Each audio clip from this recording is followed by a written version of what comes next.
Olá, internauta, seja bem-vindo à Jovem Pan Online. Mais uma vez, boa tarde a todos vocês. Hoje nós vamos falar sobre as doenças do sistema nervoso e também sobre o impacto do estresse sobre o envelhecimento. Quem está aqui conosco em nossos estúdios é o Dr. Cícero Coimbra, ele que é neurologista, professor da Unifesp e também pesquisador na área de doenças do sistema nervoso e doenças autoimunitárias. Dr. Cícero, é um grande prazer tê-lo aqui. Uma boa tarde para o senhor. Boa tarde, o prazer é meu, é uma honra e uma satisfação e me sinto muito agradecido pelo convite. Doutor Cícero, é importante a gente começar essa entrevista alertando a população sobre os efeitos do estresse sobre o envelhecimento. Queria que o senhor detalhasse um pouco mais sobre esses problemas. Muito bem, então talvez o conhecimento básico mais importante para que a gente possa perceber a importância do estresse é o conhecimento de que já existe há 11 anos, de que nós temos no nosso cérebro células-tronco, que são células que continuamente estão se multiplicando e dando origem a novos neurônios. Né? Então, esse é um processo contínuo e esse conhecimento que se estabeleceu há 11 anos atrás, em 1998, deixou de lado o conhecimento clássico, a ideia clássica que se tinha de que o tecido nervoso não tem capacidade de se recuperar e de que as células que nós tínhamos por ocasião do nascimento seria um número máximo de células nervosas que nós iríamos manter ao longo de toda a vida e que nós só poderíamos perder células e não formar. Hoje nós sabemos que nós formamos novas células e que essa formação de novas células nervosas depende de tranquilidade emocional. Esse é um fator básico fundamental. Então, o estresse continuado, o sofrimento, a depressão, são coisas que bloqueiam a formação de novos neurônios, impedem os neurônios, a substituição de neurônios perdidos e promovem, por isso, o envelhecimento do tecido nervoso e predispõem o indivíduo a desenvolver doenças neurodegenerativas, tais como Parkinson ou Alzheimer.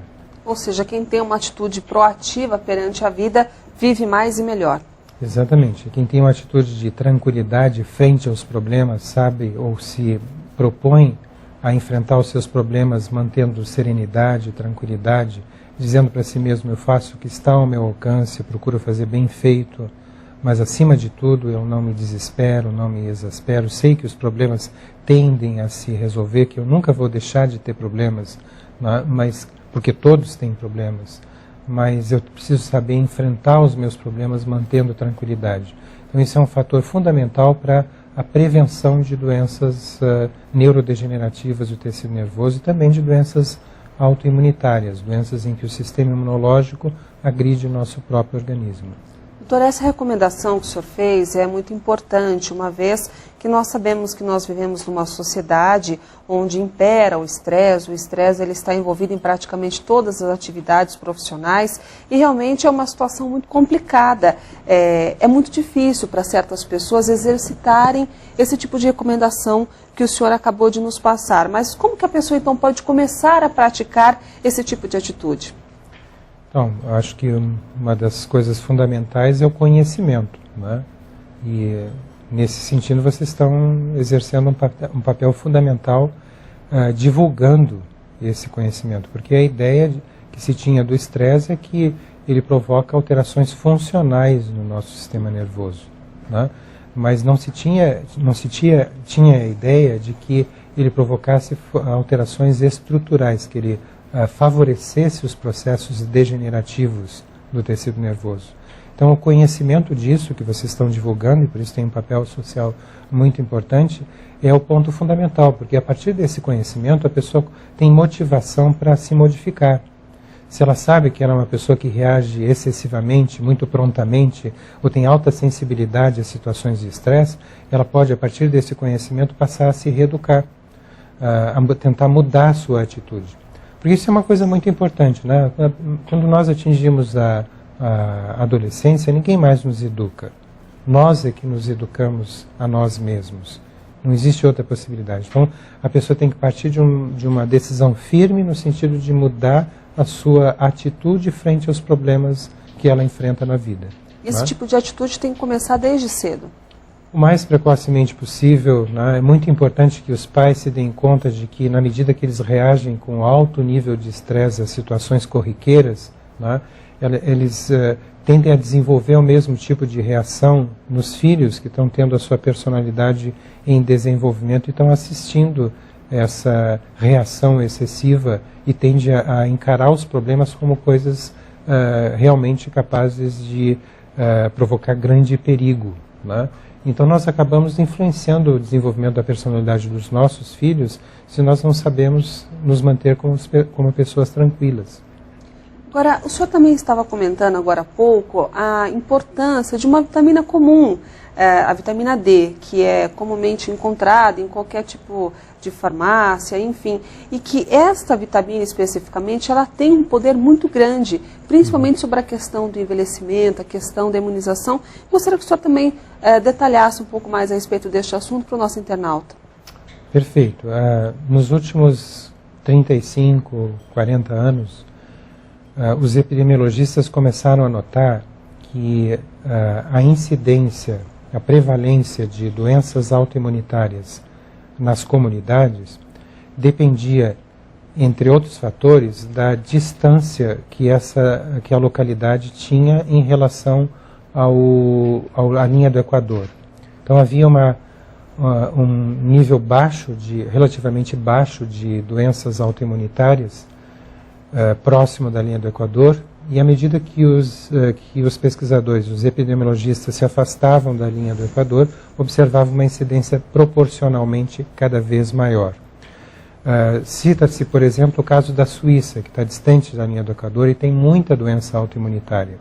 A Suíça tem uma população homogênea, mas em municípios situados nos Alpes suíços, a mais de 2.000 metros de altura, a incidência de doenças autoimunitárias cai drasticamente. Então eles têm menos lúpus, menor incidência de lúpus eritematoso, de artrite reumatoide, de esclerose múltipla, né, de todas as doenças autoimunes, porque eles estão a mais de 2.000 metros de altura, acima das nuvens, e tem a radiação solar filtrada por uma camada menos espessa de atmosfera. Então eles têm maior efeito da luz solar sobre a pele. E a luz solar sobre a pele que produz a vitamina D. A vitamina D raramente é encontrada em alimentos, ela só é encontrada em óleo de peixe. Como o óleo de peixe não faz parte da dieta comum no mundo ocidental, a vitamina D basicamente depende da exposição solar. E a urbanização da sociedade levou a que nós viéssemos a trabalhar em ambientes confinados, em fábricas, escritórios, consultórios, estúdios, né? E em função disso, os níveis de vitamina D da população em geral diminuíram muito. E isso elevou, por exemplo, os níveis, a incidência de doenças autoimunitárias. Porque as últimas pesquisas têm demonstrado que a vitamina D impede o sistema imunológico de agredir o nosso próprio organismo. E daí essa correlação inversa entre a biodisponibilidade de vitamina D e a ocorrência das doenças autoimunitárias. Quais são essas doenças autoimunes mais frequentes? Então, por exemplo, artrite reumatoide é muito frequente. Esclerose múltipla é uma doença que afeta pessoas jovens, em geral mulheres, né? E se sabe que a concentração de vitamina D no sangue das pessoas jovens é um dos fatores que prediz a possibilidade da pessoa desenvolver doenças autoimunitárias, tais como a esclerose múltipla. Então, pessoas que têm níveis mais baixos de vitamina D têm maior risco de desenvolver a esclerose múltipla e, portanto, elas têm maior, se já tiverem com a doença, elas têm maior virulência, vamos dizer assim, dessa doença, de acordo com os níveis encontrados no sangue. Por exemplo, se você considera a Península Escandinávica, eles estão bem afastados da linha do Equador, tem pouca radiação solar e alta incidência de doenças autoimunes. Mas na costa da Noruega, onde se consome muito peixe de água fria, que é um peixe que tem gordura debaixo da pele, que essa gordura é usada pelo peixe como um isolante térmico, nessa gordura existe alta concentração de vitamina D. Então a incidência de doenças autoimunitárias cai muito na costa da Noruega, não pela exposição solar, que eles têm pouca, mas pela dieta rica em peixe gorduroso, né? E mesmo nesses países, além dessa questão das doenças autoimunes, nós também temos um alto índice de depressão, né? Justamente, a depressão também está associada a níveis baixos de vitamina D.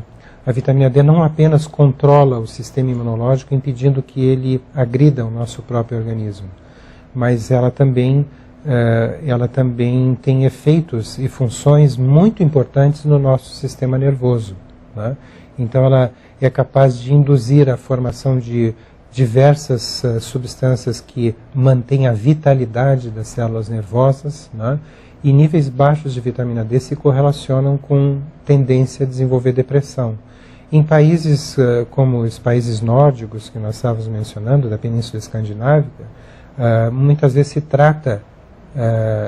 trata depressão com exposição à luz artificial, ultravioleta artificial. Então se faz banhos de luz ultravioleta no tratamento da depressão. Isso provoca a formação de vitamina D na pele. Doutor, nós estamos tratando aqui na Jovem Pan Online sobre essas doenças do sistema nervoso, entre elas as doenças do envelhecimento. O senhor já citou alguns casos aqui, mas gostaria que o senhor também abordasse que outros tipos de doenças do envelhecimento são muito comuns na população brasileira. Uma das doenças que tem maior incidência, não só na população do Brasil, mas na população em geral, é a doença de Parkinson, né? E a doença de Parkinson, talvez de todas as doenças neurodegenerativas, tenha sido aquela que mais fortemente tem sido correlacionada com o estresse emocional, né? Frequentemente, as pessoas que vêm a desenvolver doenças de Parkinson são pessoas que, ao longo da vida inteira, elas demonstraram uma personalidade da pessoa que sofre por antecipação, né?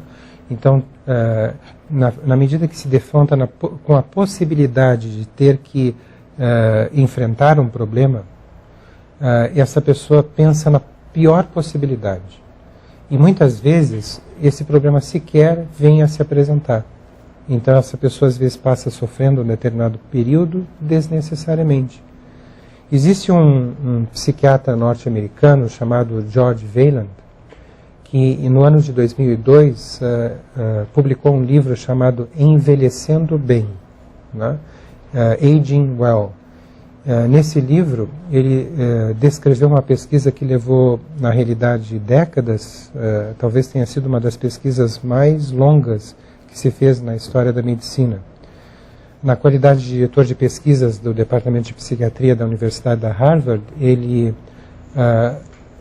verificou que havia sido feita uma pesquisa na década de 30, tentando estabelecer tipos de personalidade na sociedade norte-americana. Então, mais de 2.000 pessoas haviam sido convocadas como voluntárias para responder a um questionário. E o objetivo do questionário é saber se era uma pessoa tranquila, se era uma pessoa ansiosa, aquela que sofria por antecipação, por tudo, por nada e por antecipação, se era uma pessoa irritada, impaciente, qual era o tipo de personalidade que a pessoa tinha. E aí ele teve a ideia, então, de instituir uma linha de pesquisa em que os pesquisadores do departamento iriam reentrevistar aquelas pessoas que haviam sido caracterizadas como ansiosas ou tranquilas ou irritadas na década de 30. Então ele pensou assim, agora essas pessoas estão com mais de 80 anos. Elas foram entrevistadas como jovens, né? Então ele pensou assim, vamos voltar a entrevistá-las para ver o que ocorreu ao longo do envelhecimento. Então ele separou 815 indivíduos que haviam já passado dos 80 anos e ao entrevistá-los descobriu que as pessoas angustiadas, nervosas, preocupadas, que tinham essa personalidade de sofrer por antecipação, tinham tendências a desenvolver doenças neurodegenerativas, tais como Parkinson e Alzheimer, numa idade avançada. Ao passo que as pessoas que mostravam uma personalidade tranquila, aquele tipo de personalidade que diz assim, as coisas, quando tem que acontecer, elas acontecem. Não é o fato de eu me preocupar, ou seja, sofrer por antecipação, que vai fazer com que um problema evolua de uma forma favorável ou desfavorável. Todas as pessoas ao meu redor têm problemas, sempre tiveram, eu sempre tive, então eu imagino que eu sempre vou ter. Se eu sempre vou ter problemas e eu ficar me preocupando, sofrendo por antecipação, então eu vou passar a minha vida inteira sofrendo. Então eu não me preocupo. Eu faço o que estiver ao meu alcance. Se o problema se apresentar, quando ele se apresentar, eu vejo o que eu posso fazer para resolver o problema. Mas, acima de tudo, eu mantenho essa atitude frente aos problemas de que as coisas, quando tem que acontecer, elas acontecem. Então, essas pessoas, elas haviam não só mantido lucidez numa idade bem avançada, mas elas mantinham uma saúde geral muito boa. Raramente tinham hipertensão, diabetes e problemas cardíacos, né? E, então ele provocou muito impacto na comunidade neurocientífica, e hoje, se a gente digitar o nome dele, George Wayland, num site de buscas, por exemplo, comum, nós podemos encontrar dezenas de milhares de sites falando sobre essa pessoa justamente por causa do que ele descreveu. Uma coisa muito interessante é que ele descreveu que entre o grupo das pessoas tranquilas, né, aquelas que tinham 3 traços de personalidade que ele nomeou como altruísmo, capacidade de não guardar ressentimentos e capacidade de guardar gratidão. Se as pessoas tinham esses três traços de personalidade, em geral as pessoas não só mantinham lucidez ao longo da vida inteira, mas elas tinham a tendência a acumular lucidez, né? E algumas delas eram consideradas verdadeiros sábios na comunidade onde eles viviam. Essas descrições, feitas no livro do George Wayland, publicado em 2002, provocou e ainda provoca grande impacto na comunidade neurocientífica. E hoje nós entendemos que o que explica essa situação é o fato de que essas pessoas que se mantêm tranquilas, elas continuam a produzir novos neurônios, que substituem os neurônios que são perdidos. Então a pessoa mantém a população neural, a população de células nervosas no cérebro estável, não vai perdendo progressivamente essa população. E uma coisa muito importante, mas muito importante mesmo, é que essas pessoas, elas se mantêm, justamente por essas características de personalidade, elas se mantêm ativas numa idade bem avançada, né? Muitas delas, por esses traços de personalidade, são encontradas participando de atividade de voluntariado, né? Então, na medida que elas se mantêm ativas, não digo profissionalmente, mas seria até profissionalmente, mas mantém o cérebro com a tendência a resolver problemas, né? No momento que ela está fazendo isso, ela drena das regiões onde os neurônios são produzidos, ela drena esses neurônios para as áreas do cérebro que ela está utilizando para resolver esses problemas, né? Então, o uso do cérebro é extremamente, desde que a pessoa se mantenha tranquila, o uso do cérebro é extremamente importante para que você se mantenha produzindo novos neurônios. Se você para de produzir novos neurônios, então o cérebro faz o inverso, ele começa a deletar neurônios que antes você utilizava e agora você não usa mais. Atualmente, antes se falava muito sobre quociente de inteligência, QI. Depois se passou a falar sobre quociente emocional. Quer dizer, não basta você ter uma inteligência elevada se você tem um quociente emocional baixo. Ou seja, você, por exemplo, tem o que se chama popularmente de pavio curto. Então, na hora que você mais precisa atuar sobre um determinado problema, você se exaspera e apesar de ter uma inteligência elevada, você não consegue agir sobre aquele problema. E atualmente está se falando sobre o quociente espiritual, que em inglês é QS, né? Em que se diz que é muito importante que você, mesmo numa idade muito avançada, você mantenha os seus sonhos, os seus objetivos, coisas a realizar, né? Então, se você se aposenta aos 65 anos, né, Aí você pensa assim, agora eu vou descansar e aproveitar a vida. Aí você se dá conta de que agora você não exerce uma atividade profissional, os filhos saíram de casa, já constituíram família, começa a ver aquele clima do ninho vazio. E a pessoa começa também a se preocupar assim, e agora? O mundo não precisa mais de mim? Eu não tenho mais nenhuma utilidade? Só me resta agora esperar a morte? Né? Então, no momento que você se coloca nessa situação, o que acontece? O seu quociente espiritual cai drasticamente. Você não tem mais sonhos, mais objetivos, coisas a realizar, e fica pensando assim, o que eu faço agora da minha vida? Aí você entra em depressão, a depressão é sofrimento, o sofrimento bloqueia a produção de novos neurônios, você não está mais usando o seu cérebro, então você não está estimulando a produção desses novos neurônios. Então é muito importante que a pessoa, quando deixe de trabalhar e se aposente, ela não pare, ela se mantenha ativa e se mantenha tranquila. Né? Depressão é uma coisa que tem que ser tratada com muito vigor na idade avançada. Muito vigor, porque ela favorece o surgimento dessas doenças neurodegenerativas através desses mecanismos. Doutor, idosos que têm doenças, enfim, doenças das mais variadas, né? Mas que que sabem levar a vida com bom humor, que têm aquela felicidade, parece que embutida dentro de si, elas têm uma chance de recuperação ou têm uma chance de uma qualidade de vida melhor em função desses fatores também? Sem dúvida. Nós temos visto, e isso tem sido publicado na literatura médica, que pessoas, por exemplo, que têm doença de Parkinson, né? Se essas pessoas conseguem se estabilizar emocionalmente, elas têm uma evolução da doença muito benigna, que muitas vezes se mantém estável e até mostra alguns sinais de regressão ao longo de muitos anos. Né? Ao passo que a pessoa que tem depressão profunda, às vezes até em decorrência de saber ser portador da doença neurodegenerativa, que acrescenta mais um fator de sofrimento, ele está alimentando a evolução da doença. E essas pessoas, nessas pessoas, a neurodegeneração progride rapidamente, ao contrário daquelas que percebem a importância disso, né? Percebem a importância de se manterem tranquilas para permitirem que o cérebro volte a produzir novos neurônios e tem a chance de, com isso, até conseguirem uma recuperação no mínimo parcial. Doutor, o senhor falou agora há pouco a respeito do mal de Parkinson.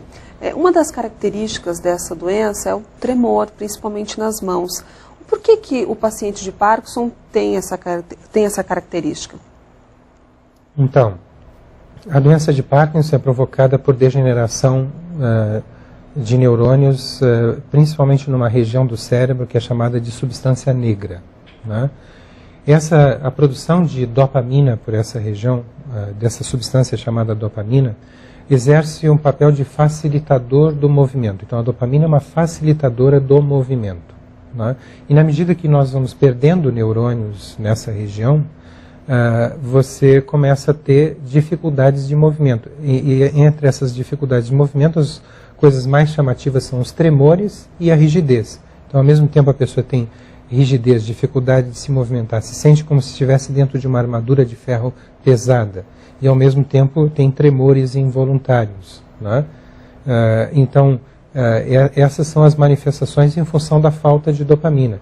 Existe um experimento que foi publicado na literatura médica que é extremamente ilustrativo em relação a essa questão do papel do estresse em provocar a degeneração de neurônios nessa região do cérebro. Né? Então, por exemplo, existe um experimento em que o pesquisador tem duas caixas ou gaiolas de animais, né? Uma colocada ao lado da outra, as duas vazias, faz passar, comunicando essas duas gaiolas, um cilindro de acrílico transparente. Aí ele coloca um rato de laboratório dentro de uma dessas gaiolas, o animal explorando o ambiente, eventualmente ele entra dentro do cilindro de acrílico, que mal cabe o corpo dele, mas ele vai avançando lentamente dentro desse cilindro. Quando ele está com o corpo completamente dentro desse cilindro, o pesquisador fecha a saída do cilindro e fecha a entrada. Aí o animal, nessa situação, entra em pânico. né? Ele sofre o que a gente chama de estresse de imobilização. Talvez seja um pânico similar a uma pessoa que de repente se descobre enterrada viva, né? A sensação de morte iminente. Ele deixa esse animal nessa situação por apenas 20 minutos. Depois ele abre a saída, o animal consegue passar para a segunda gaiola. Ele fica ali nessa segunda gaiola, quem sabe, 2 horas. No final desse período, o animal é anestesiado, sacrificado, e o pesquisador vai olhar o cérebro desse animal no microscópio e descobre centenas de neurônios em degeneração nessa região do cérebro chamada de substância negra, que é a região afetada pela doença de Parkinson.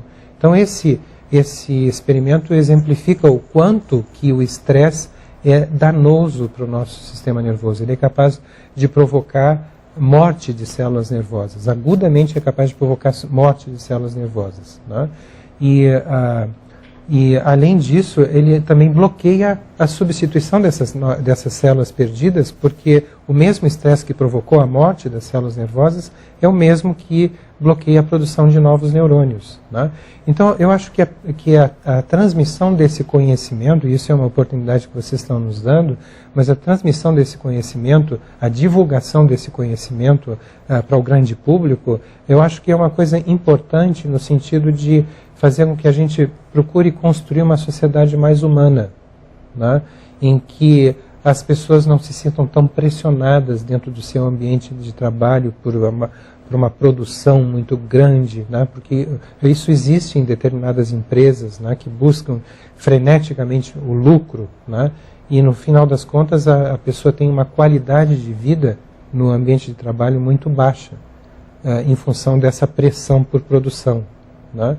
E eu acho que, então, é importante que se mude a mentalidade das pessoas que dirigem empresas, grandes empresas, né, para terem atenção em relação a essa questão. Porque eu tenho vários pacientes portadores de doença de Parkinson que desenvolveram doença de Parkinson, às vezes, por causa de estresse no ambiente de trabalho. Eu tenho pessoas que eram diretores de firmas, né, que quando a empresa faliu, ou durante alguns anos tentou desesperadamente manter a empresa de pé, e aquele estresse profissional levou a pessoa a desenvolver Parkinson. Doutor, uma das consequências do estresse, aquele estresse contínuo, é a violência. Pessoas que acabam tendo atitudes que não teriam numa situação comum, mas que acabam brigando no trânsito, muitas vezes acabam atirando até em outras pessoas. A gente vê muito isso, por exemplo, em casos de violências aqui em São Paulo no trânsito, pessoas que brigaram, um deles acaba se desesperando, ficando um pouco mais nervoso, acaba cometendo o ato contra a vida de uma outra pessoa. Essa questão do estresse mais agressivo, que acaba culminando com a violência em si, que tipos de impactos também traz para o cérebro? O mesmo. Na realidade, você está numa situação em que o indivíduo que sofre estresse responde com mais estresse. Então, o estresse estimula o estresse, alimenta o próprio estresse.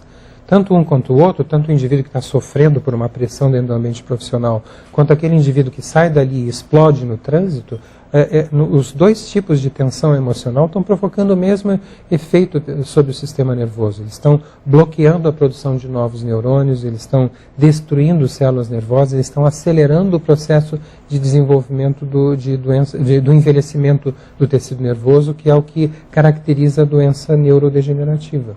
Doutor, o nosso tempo está acabando, mas ainda gostaria de fazer mais uma pergunta para o senhor relacionada à esclerose múltipla. O senhor havia comentado que esse tipo de doença pode afetar pacientes nas mais variadas fases da vida. Existe algo que se possa fazer para evitar esse problema, a ocorrência desse problema?